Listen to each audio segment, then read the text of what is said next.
حدیث میں رسول کریم صلی اللہ علیہ وسلم سے مروی ہے کہ ایک مرتبہ ایک صاحب دوسرے پر غصہ کر رہے تھے اور اس میں ان کی جو رگیں ہیں وہ پھول رہی تھی غصے کی شدت کی وجہ. تو آپ نے فرمایا کہ مجھے ایک ایسا کلمہ معلوم ہے کہ اگر یہ شخص وہ کلمہ کہہ لے تو اس کے غصے کی جو یہ کیفیت ہے یہ ختم ہو جائے, اور وہ ہے اعوذ باللہ من الشیطان الرجیم, کہ میں اللہ کی پناہ مانگتا ہوں شیطان الرجیم. شیطان دلاتا ہے غصہ غلط کام غلط محل پر, اگر صحیح محل پر ہو تو بڑا بہترین چیز ہے اور اس سے نتائج بھی ایسے حاصل ہوتے ہیں. بعض جگہ انسان کو ضرورت کرنی پڑتی. ہمارے حضرت والا واقعہ سنایا کرتے تھے حضرت ہمارے عارف قدس اللہ تعالیٰ سے رہو کہ ایک عالم صاحب تھے, وہ کسی نواب کے ہاں, نواب نے ان کو بلایا ہوا تھا تو نواب کے یہاں ٹھہرے ہوئے تھے. بڑے نواب تھے, ان کی بڑی حویلی تھی, تو اس کے مہمان خانے میں ٹھہرے ہوئے تھے, اور مہمان خانے کے باہر جو ہے وہ چوکیدار محافظین چکر لگاتے رہتے تھے کہ کوئی چور وہ نہ آ جائے. اتفاق سے جہاں مولانا ٹھہرے ہوئے تھے جس حصے میں, تو وہاں پہلے زمانے میں کمروں کے ساتھ بیت الخلا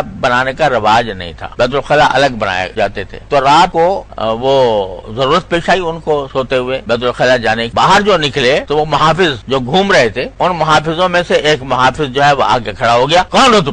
ان کے ہاتھ میں وہ عصا تھا, تو کہا ہم ہیں بڑے مولانا صاحب.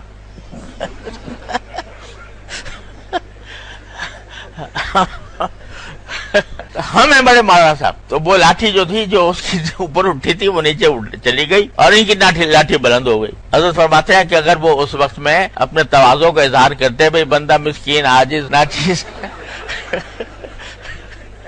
تو لٹ سر پہ پڑ گیا. تو وہاں اگر یہ غصے سے جواب نہ دیتے تو اپنا دفاع کرنا ممکن نہیں تھا. تو آدمی اللہ تعالیٰ نے غصہ اس کام کے لیے رکھا ہے کہ جب ضرورت پیش آئے دفاع کی تو اس کو استعمال کرے, لیکن استعمال اسی حد تک کرے جس حد تک ضرورت ہے, اس سے آگے نہ بڑھے. اب یہ حد کون کھینچے؟ کوئی 2 اور 2 4 کا فارمولہ اس کا کون بتائے بھئی اس حد تک تو غصہ ٹھیک تھا, اس سے زیادہ جو ہے وہ غلط ہو گیا, یہ کون بتائے؟ اس کا کوئی ریاضی کا فارمولہ نہیں بنایا جا سکتا کہ 2 اور 2 4 کر کے بتا دے کہ اتنا ڈانٹنا تو صحیح تھا, اس سے آگے غلط. تو یہ جو ہے نا, یہ حد فاصل جو غلط کو صحیح سے ممتاز کرتی ہے, اس کا حاصل کرنے کا راستہ بجز صحبت اہل اللہ کے کچھ اور نہیں. جب بندہ اہل اللہ کی صحبت میں رہتا ہے, ان کا طرز عمل دیکھتا ہے, کہاں غصہ کرتے ہیں کہاں نہیں کرتے, اور کتنا کرتے ہیں کتنا نہیں کرتے, تو رفتہ رفتہ وہ خلق مستقیم ان کی طرف منتقل ہونا شروع ہو جاتا ہے. کوئی بھی عالم, کوئی علامہ, کوئی مفکر وہ